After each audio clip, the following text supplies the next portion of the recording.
Hello and welcome, everybody. I am beyond excited to introduce Reed Goossens. We're your hosts, Nathan Loy. And Colm McEvilly. Not only is Reed an all-around good bloke from Australia, but he came here not knowing anybody, with no real estate experience, and has gone on to start two multifamily syndication investment firms that together have acquired over $650 million of US real estate. Today, Reed is going to pinpoint what actually adds value to a deal and how to get investors foaming at the mouth, eager to invest. This is massively important because no matter how good your deal is, if you don't have the support of your audience behind you, there is no deal. So welcome, Reed. Thanks, guys, for having me. How's everyone? Doing great. Living the life, you know? Awesome. So before we hop into the questions, Reed, I want to talk about the Greenville portfolio that you have right now. We know it was just appraised for about $15 million over what you purchased it for. So, with that competitive a market, I want to know how you were able to secure it at such an attractive price. How come nobody else knew about it? Let's be very clear about this, guys, and I'll say this and I'll go on record. Sometimes those appraisals ain't worth the paper they're written on, and it's like getting six lawyers against a wall. You're going to get six different opinions. We happen to go to one appraisal shop out of Charlotte. They appraised it, right? I don't believe it at all. If you read my email that I blasted out to investors, I actually think it's a lot of BS.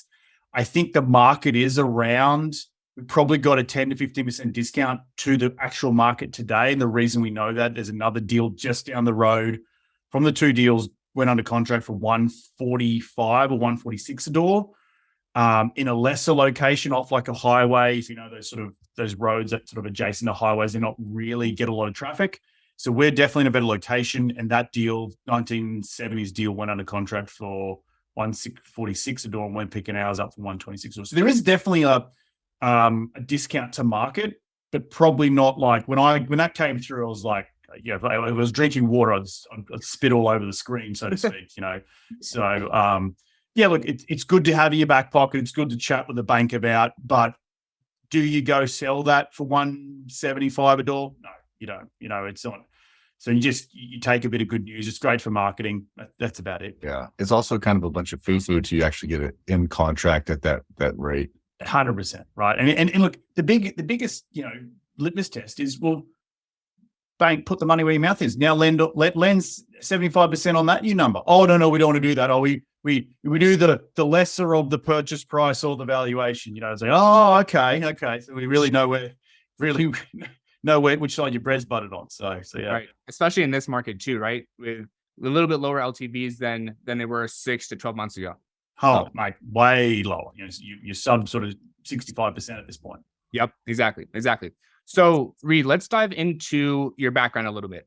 I may not have the awesome accent that you have, but I too I'm not I'm a non-native investor, right? I'm not your typical US investor. I was born in the Philippines, grew up close to Amsterdam in Europe, went to California for university, and then kind of settled in Colorado, right? I'm not like Colm, who's a California bro, who sort of innately understands this US culture.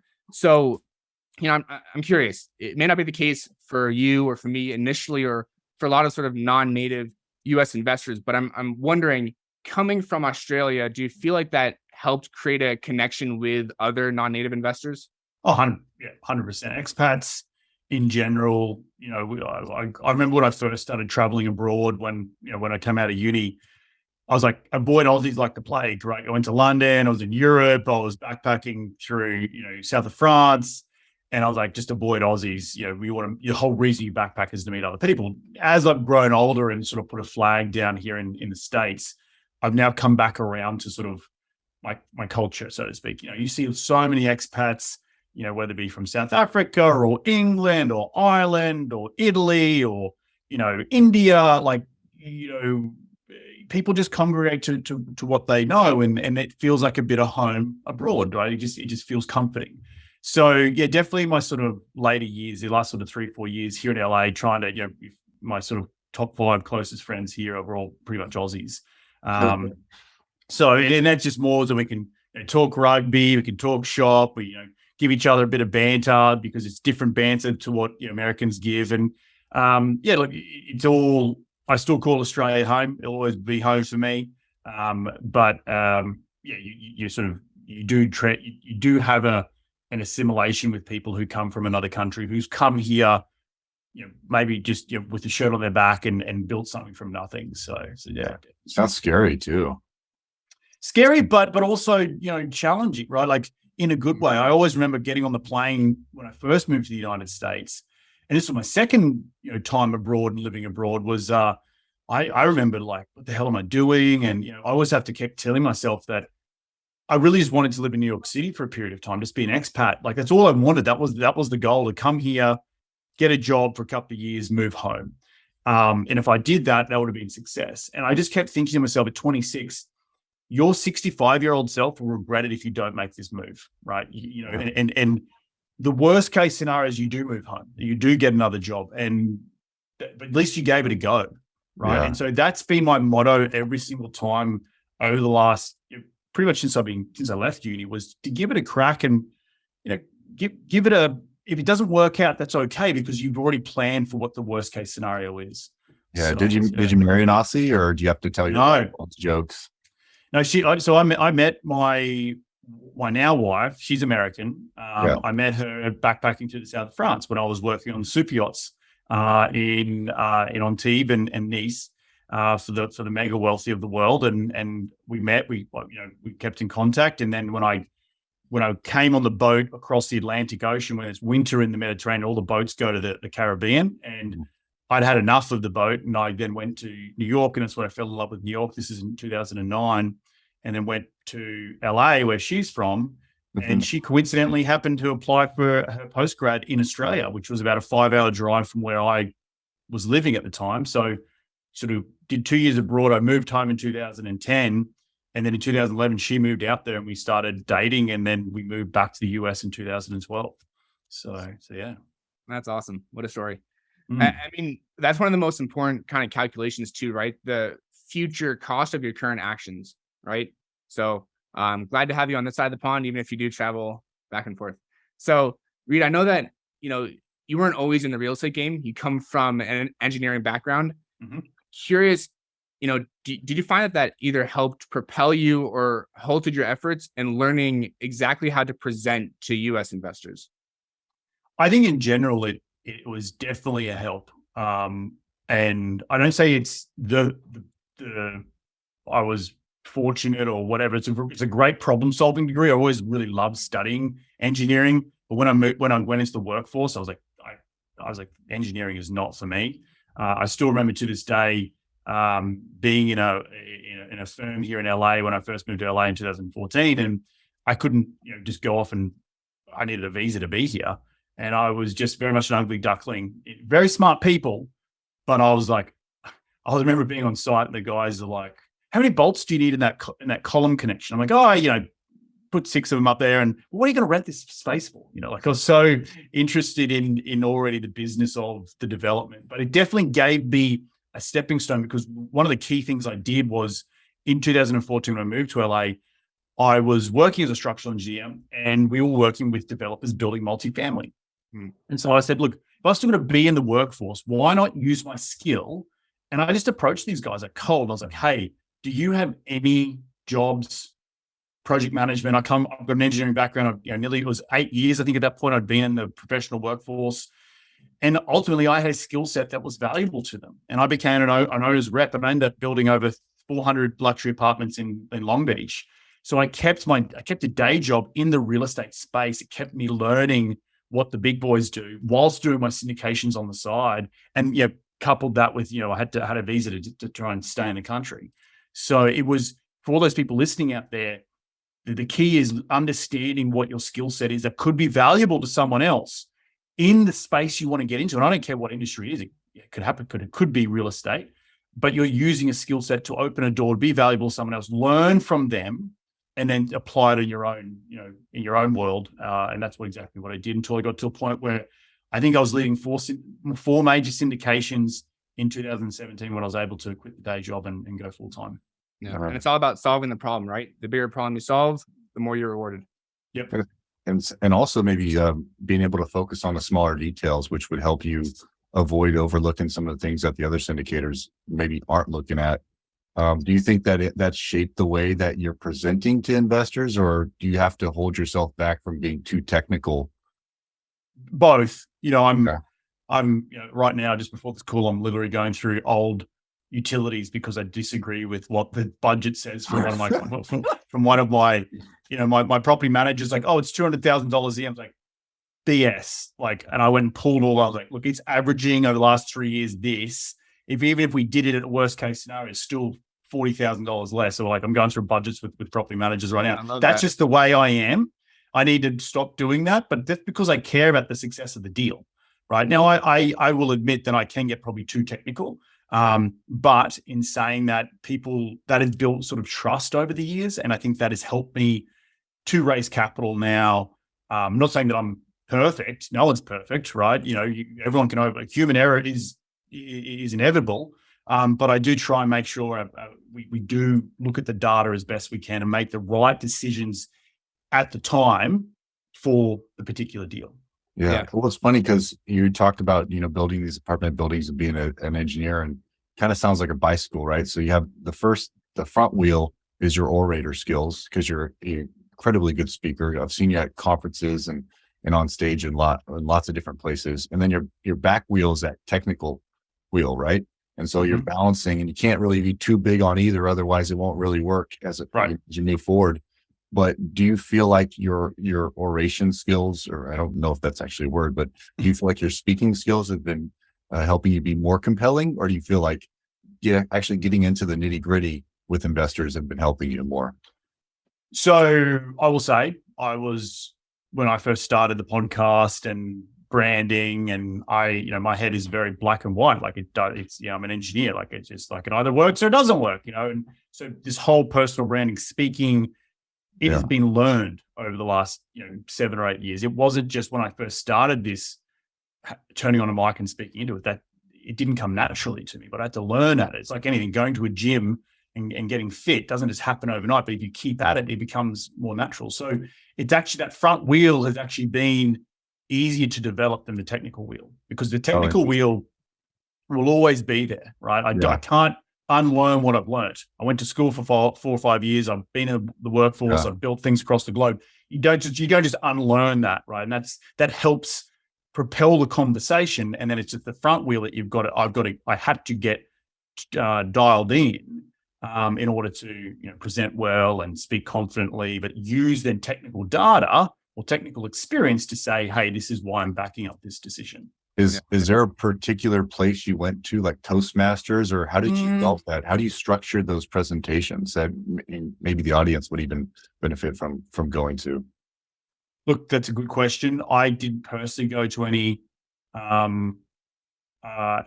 particular Toastmasters. I sort of the thing I remember very vividly is putting myself out in a scary situation. And then one of the things I do remember very well is, so when I was in England working, I moved to the south of France to become a deckhand, but I didn't have a job.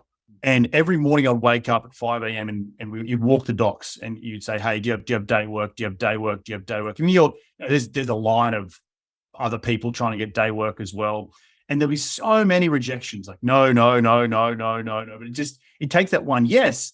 And that sort of probably helped me the most, because then when I moved to New York, I didn't have a job either. And I went into all the engineering firms. No. That one yes can change your life. And that it was the stepping stone to get the visa to stay, or the day work to keep the extra €100 in your pocket so you don't have to go home too early and give up your backpacking dream. So that was probably the kindergarten, learning the ropes of rejection early on. That probably helps me a little bit, I think, in terms of my confidence in approaching a situation. It's approaching it more as an experience and not a yes or not a win or lose situation. It's you go into a situation, you present yourself. If you fail, you actually just had a learning experience, not a failure. That's right. Exactly. 100% correct. Yeah. All about sort of moving forward, right? Rather than being scared of a no, right? If you're on the 10th no, what's one more going to hurt you, right? Well, the chances to get to that yes has now become a lot more in my favor. Yep. Every no is one step closer to a yes, right? There we go. And I like what you're saying about how you had that technical side, but then also you have this sort of larger story around it, right? Same thing on the acquisition side. I know when I was first underwriting, I was getting really detailed into the numbers. And as I got more experience in underwriting and acquisitions in general, I started to see the bigger picture of what those numbers were telling me, right? So it's definitely that equal balance between the two. Mhm. But I want to pivot back to, as Colm said, your oration skills, right? Being able to read the temperature of a room and pivot what you're saying or how you're saying it, it's no easy task, but it's super important to the success of any presentation, right? There's this great quote by Jim Rohn. He's the author of 7 Strategies for Wealth and Happiness. He said, one of the greatest gifts you can give to someone is your gift of attention, right?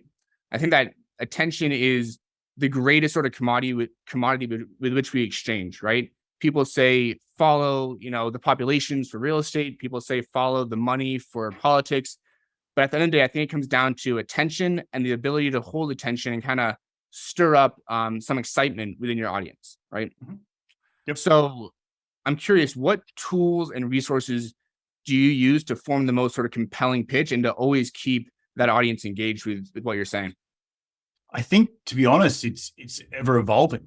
Right? My pitching skills in the beginning were, I remember back in the day where I would put my hand up and talk about syndications at a local REIA event, and I'm sure I got too technical too quick, and people didn't understand what I was saying. It's a muscle, like I mentioned earlier. You never not stop pitching because you're always trying to raise capital, and it's just the way in which you pitch can be different. And I've learned through reading other books. A really good one is Key Person of Influence by Dan Priestley. It talks about how he pitches certain things, and there's a social pitch, there's a scheduled pitch, and then there's a sales pitch, and how you break down each of those pitches. And that, to me, I was a learning game as well. So I'm not the first one to learn how to pitch. I'm not the first one, and I don't say that I'm perfect at it. It's a skill. So you got to keep working on it, and it starts by making that first step and having a go at a pitch, because you're gonna pitch 100 investors before you get that number one. It goes back to that no. And every time you pitch better, or every time you pitch, you start learning the nuances of what will resonate with investors, what's too technical, what's breaking it down into layman's terms, what's the bigger picture, and all that stuff. It becomes a learned skill over time. Yeah. And you said you're always in that pitching mode. Has there been like an instance where you weren't really thinking of pitching, but then the opportunity sort of presented itself and you kind of went right into sort of pitch mode? I do remember back when I first got into real estate. I remember my wife, or my girlfriend at the time, my family was like, "Shut up, stop talking about real estate, man. Like, you're so enamored by it. It's in your blood now. You're like, I want to talk about it all the time." Yep. Everyone's like, "God damn, be quiet." Because everyone does. And it's interesting. Everyone has a perception of who you are, right? Your friends, your family, they're going, "Oh, Reed's that engineer, right? He went to maybe, what are you doing this real estate stuff for?" And it takes, 12 different touches or 12 different pitches or 12 different times you talk to a family member or a friend, they start to change their perception of who you are. It takes time. And I do remember the first $250,000 I tried to raise for a co-GP deal back in 2015. And I had like 50 people on my email list at the time. I'm like, I'm going to crush this 250. And I remember hearing absolute crickets. And it was a very, very eye-opening experience, and was a reflection that I hadn't done enough work to ask for that pitch, or to make the sales pitch of, "Hey, here's a deal. Would you want to invest in it and want to raise money for it?" I hadn't done enough work on educating what a syndication was, or the risks, or how it works, or the partnerships, or what even is multifamily. And to me, my brain's like, I'm already there. I understand it. Why don't you understand it? And that goes back to the probably can be sometimes too technical, and I've got to then take a breath and break it down for the person who is receiving that information for the first time.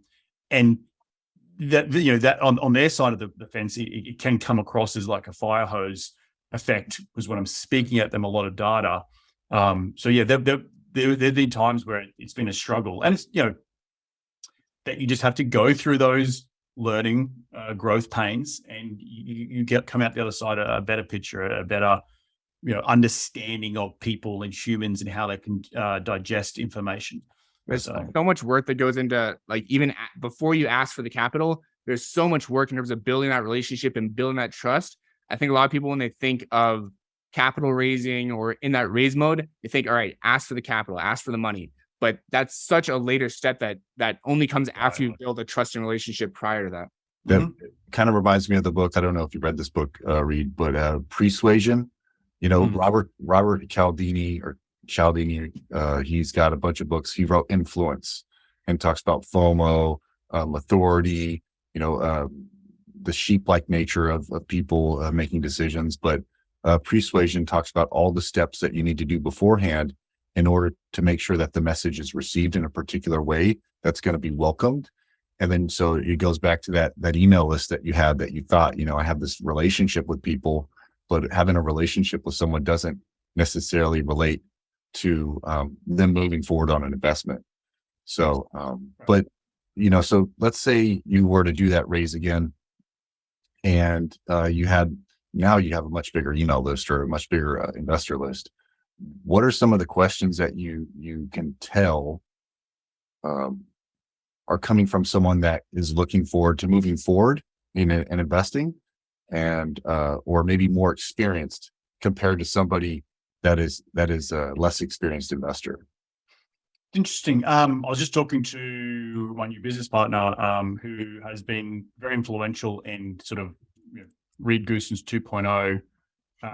Nice website, by the way. Thank you. We're going to send that out. I really like how you integrated your initials into the labeling and all that. So yeah, thank you.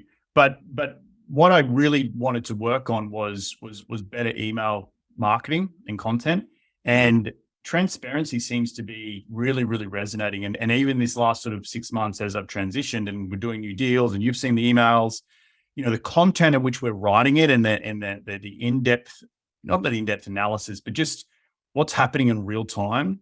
And not just the investors are hearing that who are in the deal, but also, sort of the wider audience. Yeah.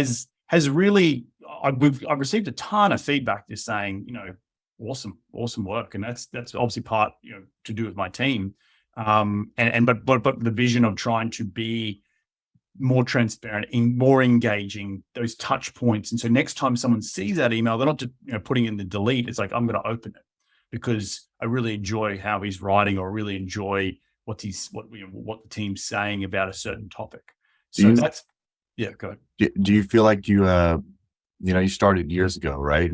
And if you were to implement that webinar strategy and that marketing strategy 5 years ago, there would have been a lot less competition. Mm-hmm. Do you kick yourself in the bum? Maybe, because now every week there's 100 webinars, and so how is Reed different, and Right. how is Reed finding these renovations that actually make an impact?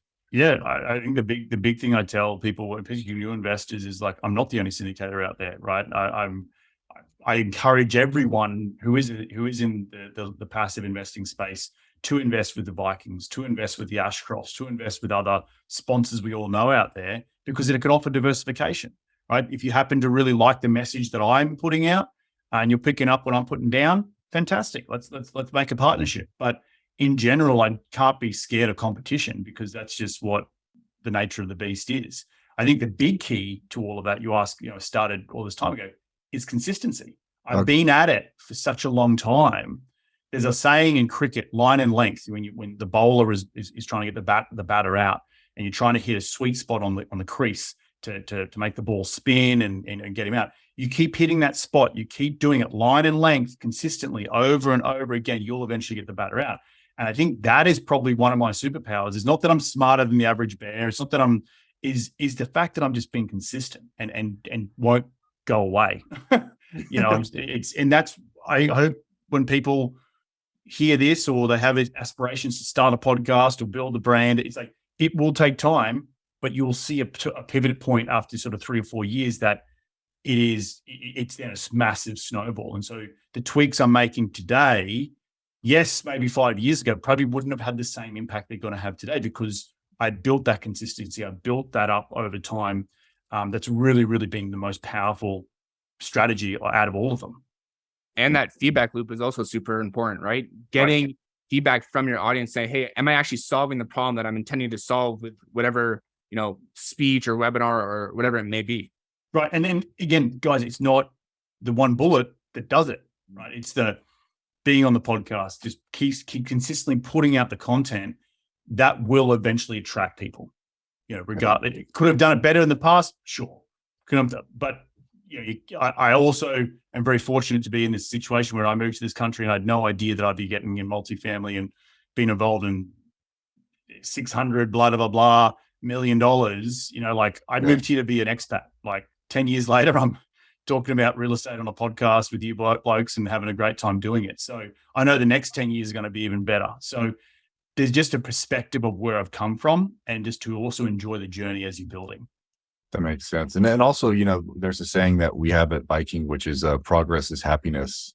And so it's that consistency where you feel like every day you're building on the previous day, which continues to, that discipline is actually going to outlast the motivation. 100%. That's exactly right. Well, speaking of a great time, we saw your presentation live at the Best Ever Conference. Are you going to that next year?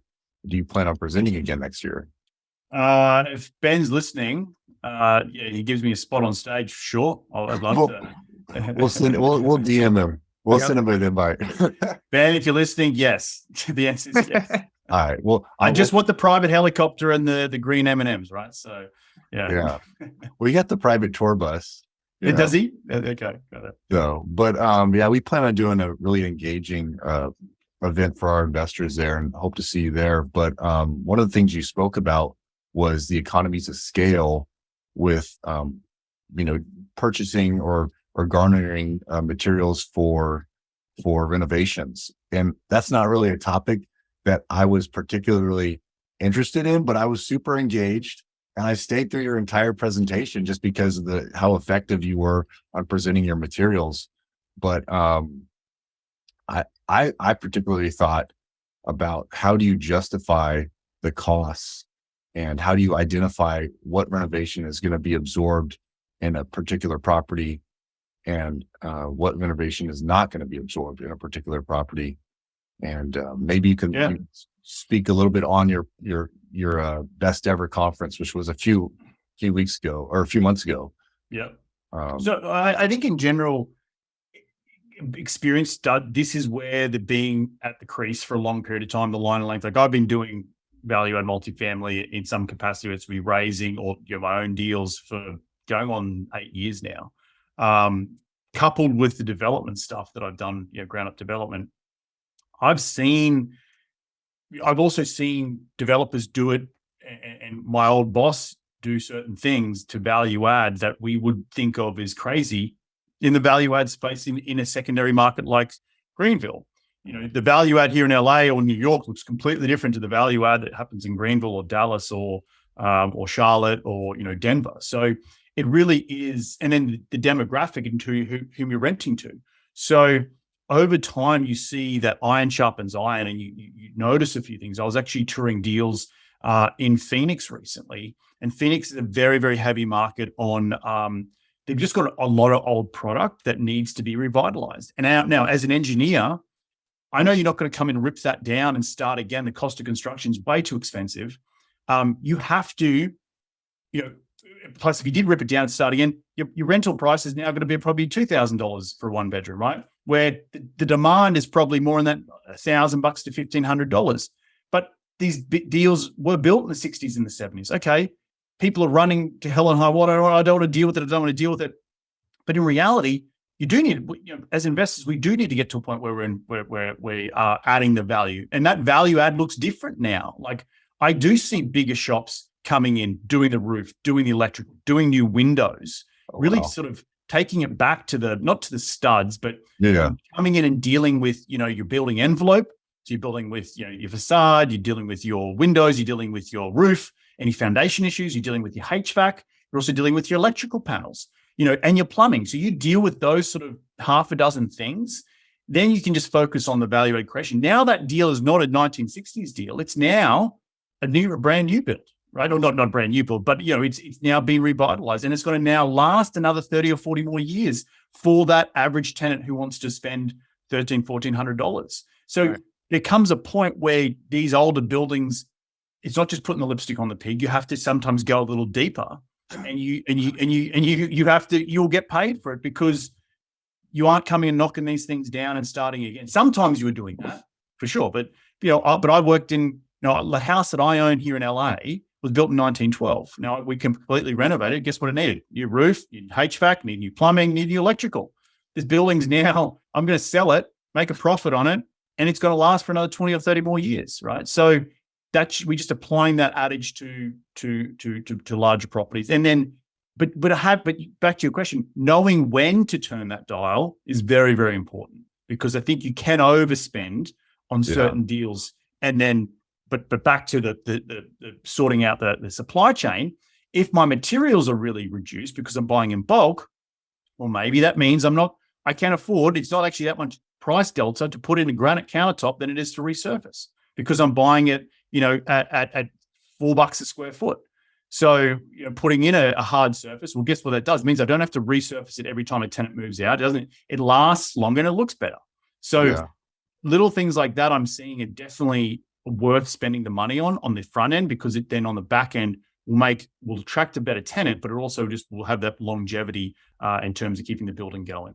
Yeah, I was looking at a deal in Dallas a couple of days ago, and you can go to citydata.com or Neighborhood Scout, and I was looking at the average income for the neighborhood, and I just thought this tenant base is probably not going to appreciate some of these renovation for this particular deal.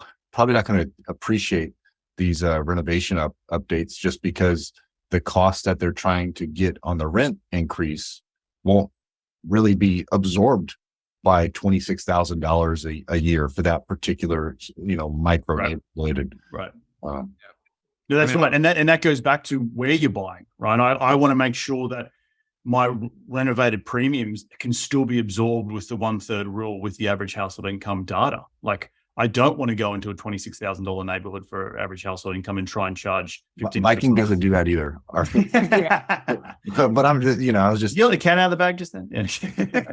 That was just a very. It was one of those things where when you're investing in an opportunity zone, it was the perimeter of an opportunity zone, which is the first area that's going to change. But I did not move forward on it as an LP passive investor. No, but you're completely correct, and the lesson there is to learn at backing into, the deal in Greenville, for example. The average 3-mile radius income is over $80,000. Now, if you divide that by, if you take the third rule for everyone out there listening to this webinar is divide by 3 and divide by 12, and that's the rent someone could afford to pay using the demographic data for that neighborhood, right? Mm-hmm. So if you're in a $26,000 demographic neighborhood, that's the average household income, well, there's only a certain price point that demographic could afford, and you have to make sure you're lining the two of them up. What's your future renovated costs look like, renovated rents, I should say, compared to that household income? Yeah, I was just in Phoenix this week, and similar thing. We're taking a really hard look at the demographics and seeing, we definitely don't want to overspend, but does the level of renovation that we're doing match the tenant base and the future tenant base when we go to sell too? Right. That's something that I think not a lot of people really think about, is who your next sort of end buyer is going to be when you go to sell this property too. Right. So I know we were talking about the best ever conference. I'm wondering, I know you leverage that international sort of supply chain to help cut down on those renovation costs. Is that something that you're mentioning in your pitches, or is that something kind of like a secret sauce that you keep in your back pocket? No, I definitely mention it. If you look at the pitch decks on all our deals, we talk about supply chain, how we're trying to solve for it as best we can. And as we grow, we get better economies of scale. So, I've introduced other big operators to the same supplier that I use, and big household names that you guys know. So they're doing it as well. It's not rocket science. It's just buying in bulk. And I learned that skill from the developer that I used to work for. Right? He was doing a ground up 84 unit, $350K a door build, actually $400K a door back in 2015 in urban infill in Long Beach.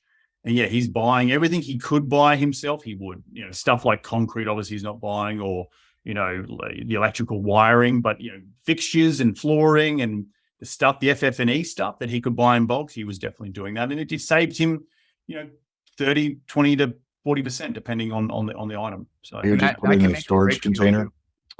When you're building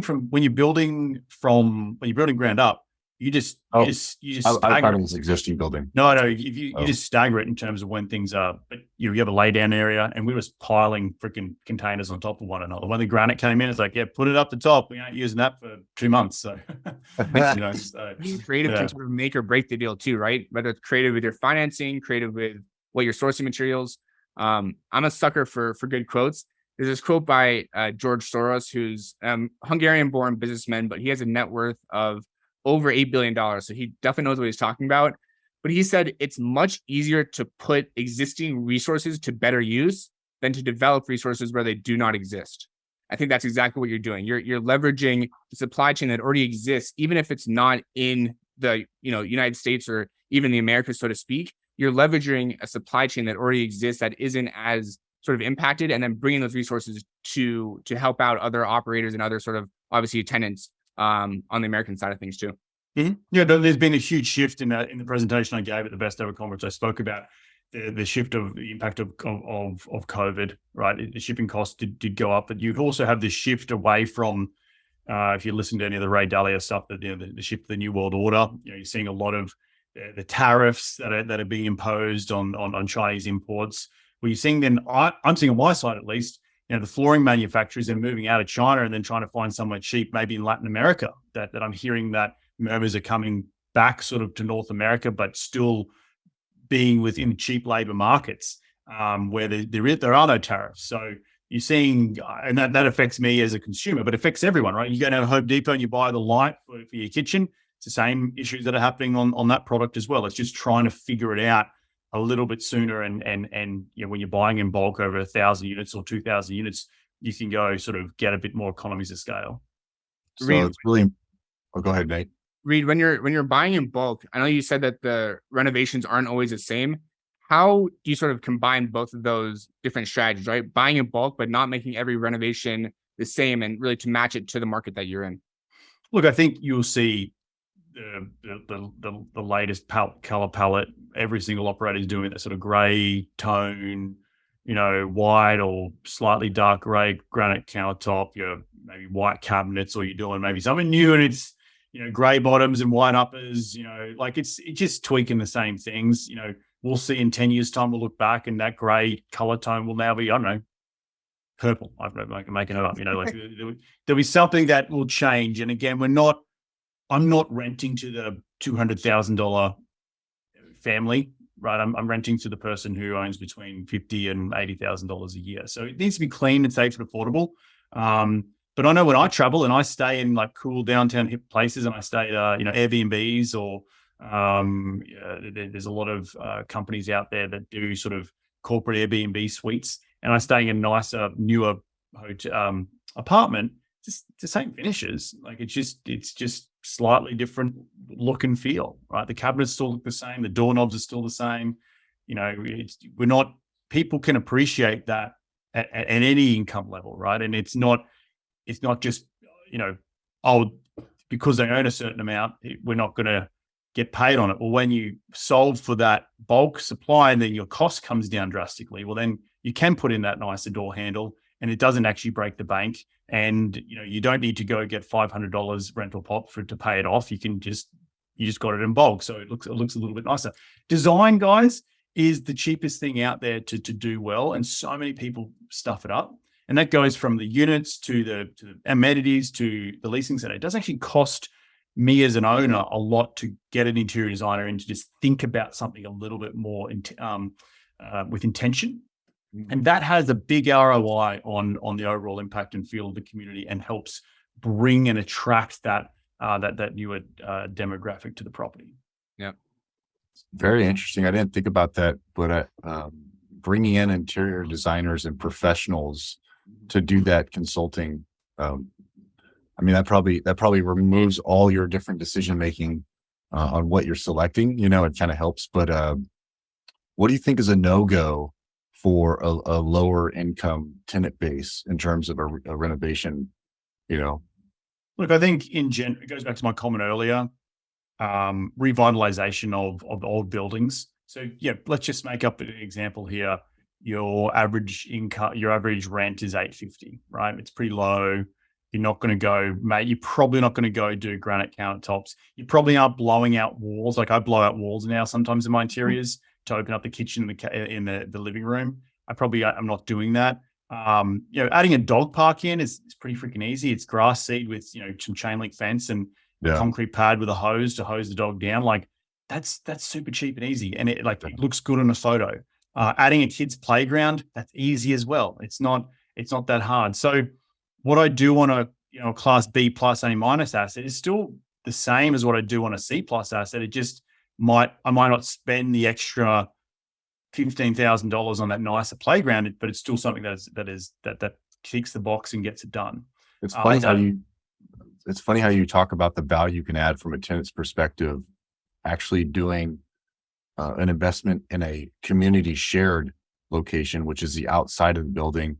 Have you resurfaced any parking lots? I mean, that used to. Oh yeah, like you usually do that just before you sell, right? But resurfacing a parking lot is pretty low. Like one thing I'm thinking of with these older properties is drainage, right? Drainage is a hard one it doesn't give you anything, right? But when you walk around the property, you see silt on the walk paths. It's because the drainage is bad.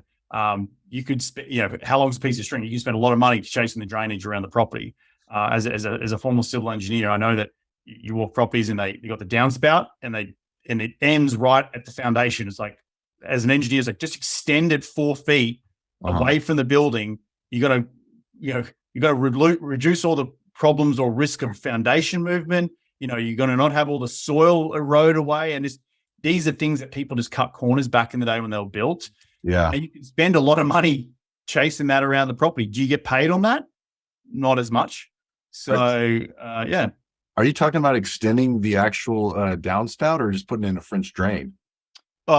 One or the other. Like you can so like a perforated pipe under the ground, under the landscape, just so it just goes away from the property, from the edge of the building. It doesn't just dump right there.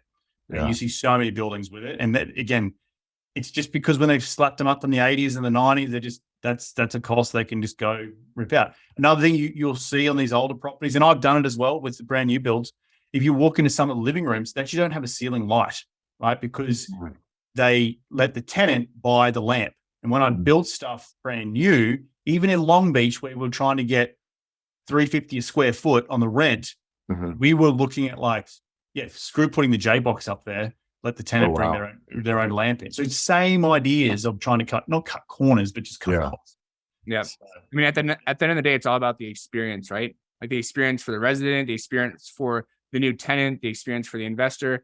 I remember one time we were walking a property and it was just after it rained, and we had noticed some drainage issues that weren't present prior to us touring. And it's all about like that new prospect who's never seen the community before. If they walk on site, are they seeing massive drainage issues? Are they seeing landscaping that's a little bit deferred? So I like that you sort of keep that sort of in the back of your mind, even when you're doing the renovations. What's sort of the end experience for the tenant or for the investor? Right. Look, and there's going to be there'll come a point that you'll run out of money, right? You allocate a certain capital expenditure budget. You usually 9 times out of 10 you're coming up with that prior to closing on the asset. So you have to fit the square peg in a round hole, and at some point you're going to run out of money, and that's when you're selling on the next bloke and hopefully or girl, and they come and do their value add to it. So you have to be mindful of all aspects, and the more deals you do, the more things I see. And hopefully the more things I account for. But at the end of the day, you will eventually run out of money, and you'll have to, hopefully that lasts you 3 or 4 years, and then you sell it. That's funny. Yeah. I mean, that's definitely going to help out on the NOI. So in this market, I mean, maybe you could talk a little bit more about Greenville, South Carolina, if it's still a cash flow market. I'm curious if you're able to find any cash flow opportunities in this cash flow constrained environment. How are you getting investors to think more on total returns rather than just the cash flow up front? Yeah, it's tough. It's really tough, right? It's not. I remember looking back at a deal in Leavenworth, Kansas City, that I looked at back in 2013, and just how healthy some of that cash flow was. It's and you didn't move forward, right? Didn't move forward with it because it was military town, and you just you just get scared, right? Yeah. I actually coincidentally talked to someone the other day who is the third or fourth buyer, and it's exactly the same deal that I looked at all those years ago. But to your point, it's risk adjusted returns. I think is really the big talking point. Preserving investors' equity, investing in growth markets. Cash flow is obviously important. That's why we have the Class A, Class B. So if you really do want the cash flow, you can go in the Class A. Class B is limited, right? You understand that, but you got the upside of the equity multiple at the end. We're trying to find tax abatement states where we can reduce our real estate taxes, and that definitely juices the cash flow. So that's a big play that I'm pushing forward now. Are you looking at Alabama? Lowest property tax in the country.